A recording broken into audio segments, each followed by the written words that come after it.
Que a paz de nosso Senhor e Salvador Jesus Cristo esteja com todos vós. Aqui quem vos fala é o irmão Jorge, dando continuidade em nossos estudos sobre os valores do cristianismo e desta vez vamos falar sobre a cooperação. Não se esqueçam de se inscrever no meu canal e de repassar esses ensinos para o máximo possível de pessoas. Assim, vocês estarão me ajudando a divulgar o Evangelho de nosso Senhor e Salvador Jesus Cristo. Cooperação, meus irmãos, é uma ação conjunta para uma finalidade, um objetivo comum.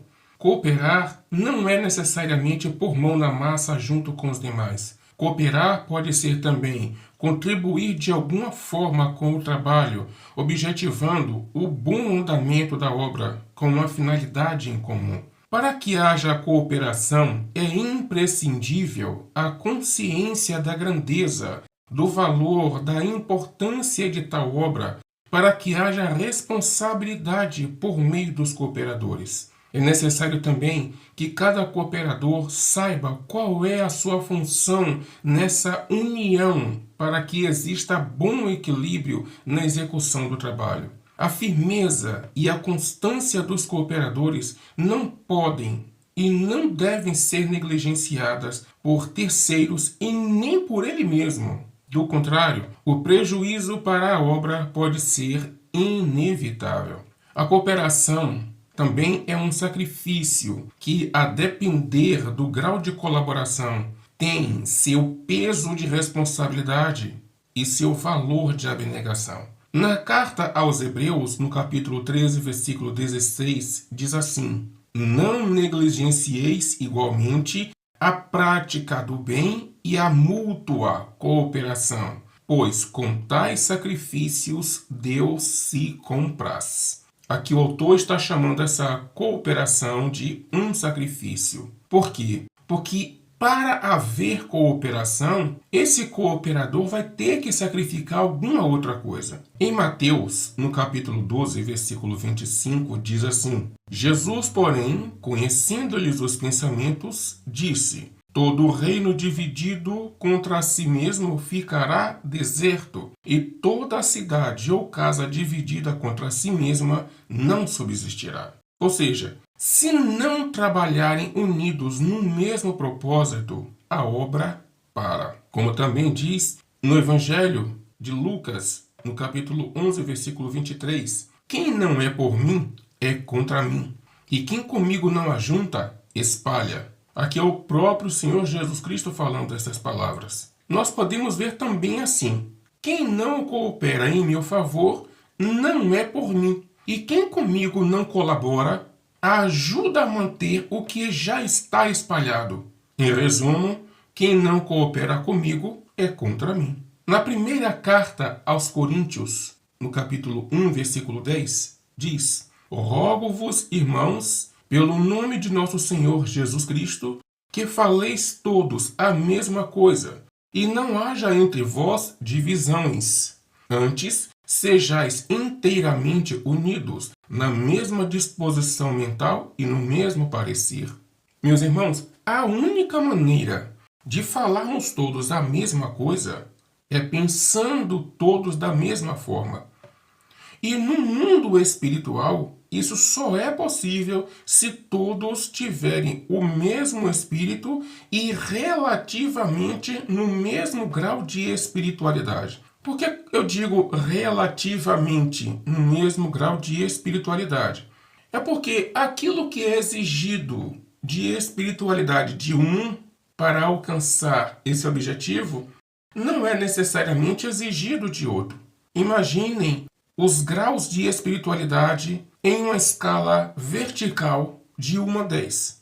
Aquele cuja espiritualidade máxima exigida para a sua cooperação for na escala número 1, esse grau de espiritualidade será o suficiente para essa pessoa, para esse cooperador.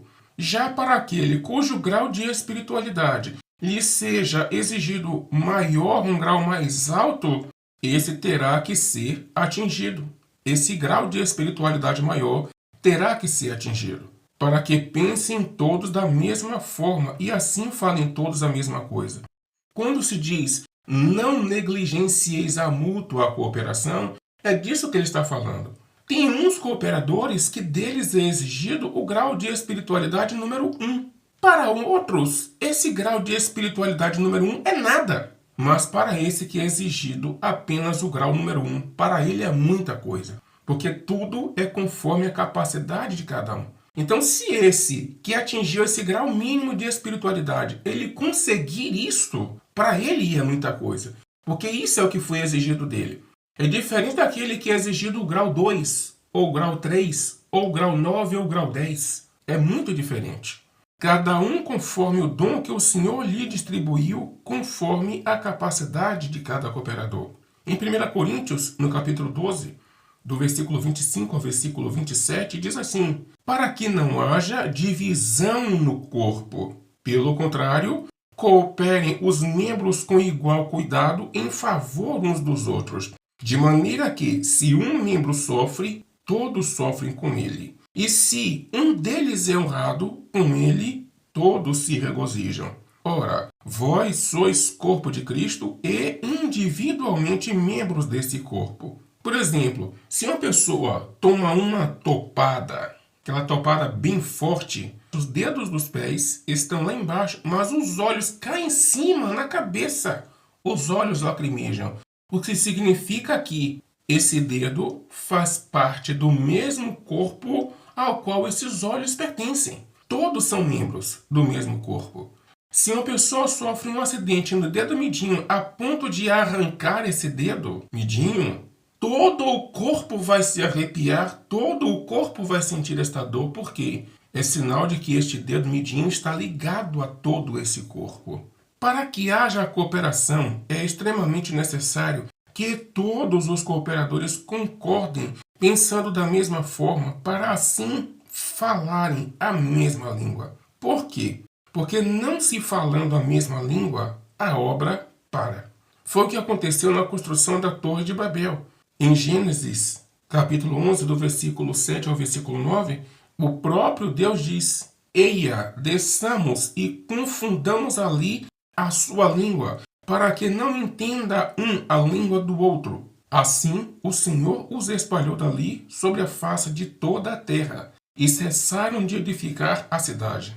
Por isso se chamou o seu nome Babel, porquanto ali o Senhor confundiu a língua de toda a terra, e dali os espalhou o Senhor sobre a face de toda a terra. Como também está escrito que, quando não concordam, não podem andar juntos. Amós 3:3. A cooperação pode ser de diversas formas. Em uma construção, há profissionais e seus ajudantes, os que vão à frente do serviço. Mas há também os que servem água, alimentos, suprimentos aos obreiros, os que desamassam pregos, os que previnem acidentes, os que amolam ferramentas, outros que limpam ferramentas e o local da obra. Há também os que vão somente para abrir e fechar o local. Independendo do grau de participação, o que o Senhor leva em conta é o sincero e o real peso do sentimento e da intenção expressados naquela ação. Ninguém considere como insignificante o esforço do outro, pois o Senhor é quem julga a capacidade, o esforço e as intenções de cada coração. A forma de vocês, meus ouvintes, de cooperar com esta obra é simplesmente repassando para os seus contatos. E assim estarão me ajudando a anunciar o Evangelho do Senhor Jesus Cristo. Há quem peça dinheiro, há quem peça Pix, há quem peça cartão de crédito, há quem peça coisas materiais. Eu não estou aqui para usurpar, para me valer, para fraudar, para lesar a consciência de quem quer que seja. Como o Senhor disse, de graça recebeste, de graça dai. Eu não quero cooperação em dinheiro, eu não quero cooperação material. Mas a cooperação que eu espero de cada um de vocês, meus ouvintes, é que vocês repassem para os seus contatos. Que não se esqueçam das suas orações deste menor de todos, que sou eu, o irmão Jorge. Porque careço muito das orações e das preocupações de cada um de vocês em meu favor, porque a vontade do maligno é que eu me renda aos ferimentos, às lutas, às aflições, às dores. Mas não é essa a vontade do Pai Eterno. E eu fui levantado para que se cumpra em mim a vontade do Pai Eterno. Para isso eu preciso do apoio e do empenho de cada um de vocês, meus ouvintes. Porque, para mim, não é nada fácil. Então, cooperem comigo em orações, em intercessões, em jejuns, em consagração perante o Senhor e repassem esses ensinos, para que o maior número possível de pessoas conheçam a verdade sobre como agradar a Deus e não aos homens, como servir somente a Deus ao invés de servir aos homens. Que Deus abençoe a todos e fiquem todos na santíssima e gloriosíssima paz de nosso Senhor e Salvador Jesus Cristo.